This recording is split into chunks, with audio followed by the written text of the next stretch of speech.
Hi friends, welcome to Kalai Samaiyal. இன்னைக்கு video நம்ம எதை பற்றி பார்க்க போகிறோம்னு பார்த்தீங்கன்னா நம்ம வீட்டுக்கு முன்னாடி வந்து பார்த்தீங்கன்னா இந்த குச்சிவெளி செடி அது வச்சுருந்தோம். ஒரு 1 இயர்க்கு முன்னாடி வச்ச செடி, இது எல்லாமே ரீசெண்டாக வச்ச செடி. ஸோ இதெல்லாம் எப்படி விளைஞ்சிருக்கு, ஸோ அந்த கிழங்கு இன்னைக்கு பிடுங்கி எடுக்கலான்னு இருக்கும். ஸோ அதை வச்சு அப்கமிங் வீடியோஸ்க்கு நிறைய ரெசிபி செய்ய போகிறோம். ஸோ எப்படி அது வளர்ந்துருக்குங்கிறத நான் ஜஸ்ட் சொல்கிறேன். இது வந்து பார்த்தீங்கன்னா இதுதான் வந்து நேர போட்டு வந்து பார்த்தீங்கன்னா ஒரு 11 மாதம் ஆச்சு இந்த செடி வச்சு. குச்சி வந்து பார்த்தீங்கன்னா எந்த ஹைட் வளர்ந்துருக்கு நீங்கள் பார்த்தீங்கன்னா தெரியும். நல்லா வளர்ந்துருக்கு. ஸோ அது இன்றைக்கி நம்ம பிடுங்கி எடுக்க போகிறோம். ஸோ ஃபஸ்ட்டு வந்து பார்த்திங்கன்னா அந்த இடத்துக்கு நேரம் தண்ணி ஊற்றி கொஞ்சம் நேரம் ஊற வச்சாச்சு. அதுக்கப்புறம் வந்து பார்த்திங்கன்னா ஒரு சின்னதாக வந்து களை வெட்டி இருக்கு இல்லையா, ஸோ அதை வச்சு கொஞ்சம் பள்ளம் வெட்டியாச்சு. இப்போ இதை பிடுங்கி எடுக்கலாம். எந்த அளவுக்கு வளர்ந்துருக்குன்னு பார்க்கலாம்.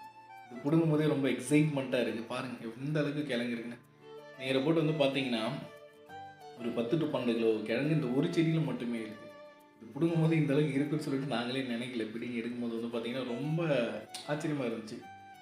இந்த ஒரு குச்சியில் இவ்வளோ கிழங்கு வச்சுருக்கா அப்படின்னு சொல்லிட்டு. அதுவும் கிழங்குலாம் வந்து நீங்கள் பார்த்தீங்கன்னா வீடியோவில் நீங்கள் பார்க்குறீங்க வந்து பாருங்கள். இந்த மாதிரி கிழங்கு ரொம்ப சூப்பராக, ரொம்ப பெருசாக, ரொம்ப எப்படி சொல்கிறது, ஒரு 10 கேஜிக்கு மேலே இருக்கும். ஸோ இதுதான் பாருங்கள். ஒவ்வொரு கிழங்குமே கிட்டத்தட்ட வந்து 2 கிலோ 3 கிலோ அந்த ரேஞ்சுக்கு வர அளவுக்கு தான் இருந்துச்சு. சின்ன கிழங்குகளும் இருந்துச்சு. ஸோ ஒரு வருஷத்துக்கு முன்னாடி நம்ம வச்ச செடி இன்றைக்கி நமக்கு ரொம்ப யூஸ் ஆகிருக்கு. ரொம்ப ஹாப்பி. ஸோ இந்த மாதிரி ஏதாவது ஒரு நேச்சுரல் நம்ம ஒரு பயிர் வச்சு அதுலேருந்து நம்ம ஒரு அறுவடை பண்ணி அதை வீட்டில் நேச்சுரலாக சாப்பிடும்போது ரொம்ப மகிழ்ச்சியாக இருக்கும். ஸோ அதுக்காக நம்ம ஒரு சின்ன மூமெண்ட்காக அந்த வீடியோ எடுத்தோம். நம்ம கலை சமையல் யூஎஸ் காமிக்கிறதுக்காக. ஸோ நீங்கள் பார்த்தீங்கனாலே தெரியும். ஸோ அதுக்கப்புறம் வந்து மேலே இருக்க அந்த குச்சி எல்லாமே கட் பண்ணி எடுத்தாச்சு. ஸோ வெட்டின குச்சி திரும்பவும் நட்டுருக்கும் அந்த இடத்துல. ஏன்னா அடுத்த வருஷம் திரும்ப வரணும் இல்லையா, ஸோ அதுக்காக. ஸோ அண்ட் ஆல்சோ வந்து இந்த கிழங்குல வந்து மண்ணெல்லாம் இருக்கு இல்லையா, ஸோ அதெல்லாமே வந்து தண்ணி ஊற்றி நல்லா கழுவி எடுத்தாச்சு. இந்த செடியில் இவ்வளோ கிழங்கு இருக்குது நாங்கள் நினைக்கல. ஆக்சுவலாக ஒரு 2 கிலோ ஒரு 3 கிலோக்குள்ளே தான் இருக்கும் மேக்ஸிமம் நினச்சோம். நான் 10 கிலோ அளவுக்கு பெரிய பெரிய சைஸில் இந்த அளவுக்கு பாருங்கள், நீங்கள் பார்த்தாலே தெரியும்.